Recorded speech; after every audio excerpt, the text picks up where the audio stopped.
In this video, we're going to learn about compression and how it can affect your overall gain structure on the headrush pedal board.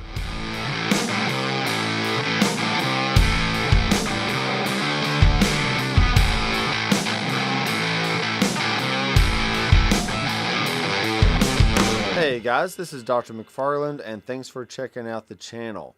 So in the past, I have used multiple different analog pedals from Pictronics and Wampler and all kinds of companies to apply compression to my guitar signal. And oftentimes I would experiment by putting the compressor first in the chain, and sometimes I would put it after my overdrives, and sometimes I would put it in the effects loop of my amp to see how the overall compression changes the sound. So what I'm going to do here, I'm going to start off with the compressor very first in the chain, and let's go ahead and add an overdrive. All right, let's do a black op. But what we're going to do is we're going to start with the compression off, and then we can turn it on and see how the compression affects the feel going into the Proco Rat. All right, so here's the clean tone.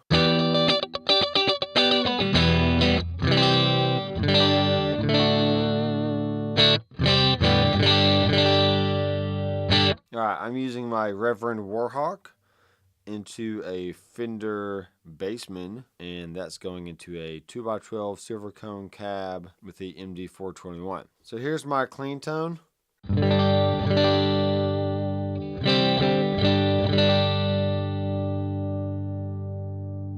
Alright, and here's the black op.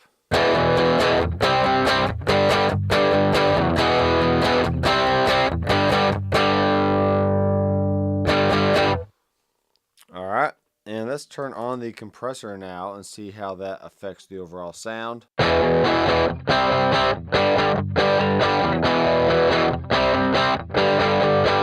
Compressor off.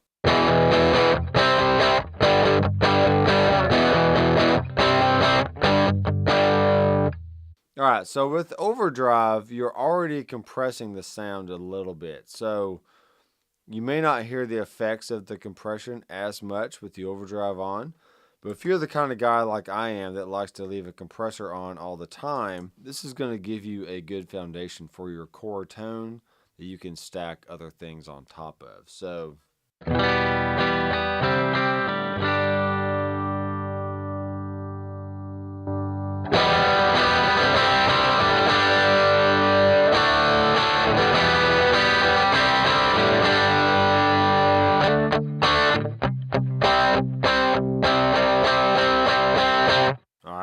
let's add the compressor after the black op and see how that affects the tone. So here's with no compression. With.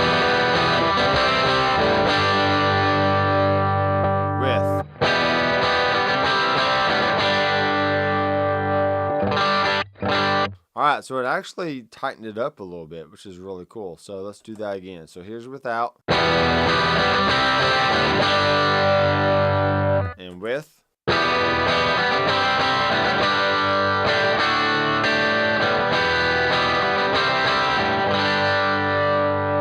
And I actually like the sound of that.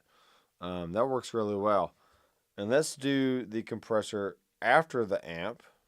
Let's see what happens now. So here's with the compressor off.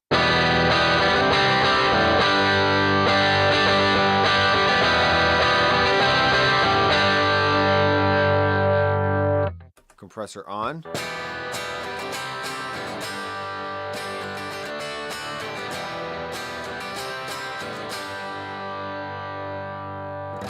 Alright, so this is very interesting. So it's actually lowering the volume a lot, a whole lot.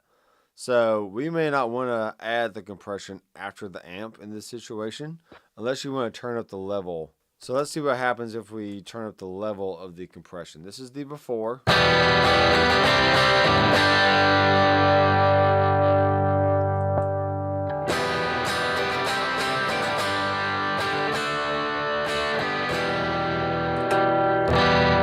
Alright, so in this situation, it really doesn't work all that well, having been after the amp.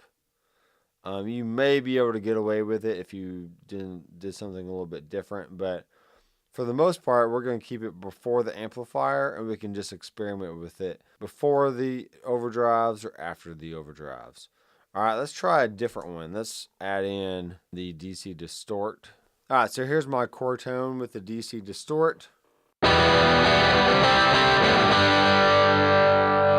And with compression.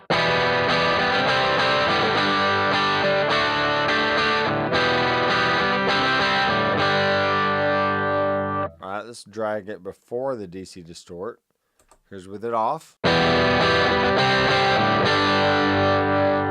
Here's with it on.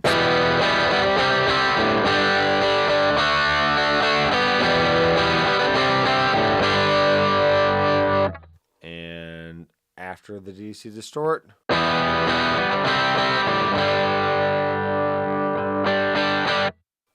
And with it off. Alright, so if you want the full dynamic range of your overdrive pedals, you probably want the compression before, or just have it off altogether. But if you want to kind of tighten up the sound a little bit and control everything, you can have the compression on after your overdrives.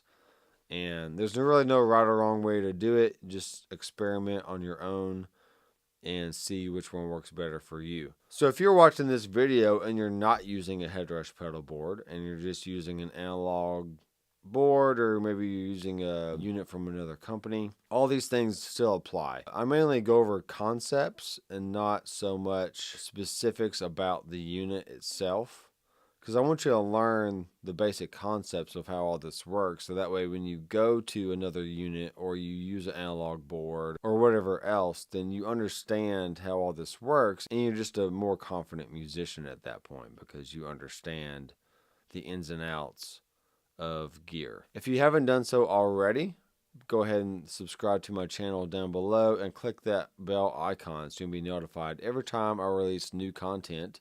And if you like the video, give it a thumbs up and leave a comment down below and let me know what kind of compressor that you like to use in your rig. And until next time, I am Dr. McFarland. I will see you in the next video. Keep rocking. Hey, wait a second. Before you go, be sure to check out the description down below. There's a lot of really cool links. And definitely be sure to check out my website, drmcfarlandstudios.com. See ya.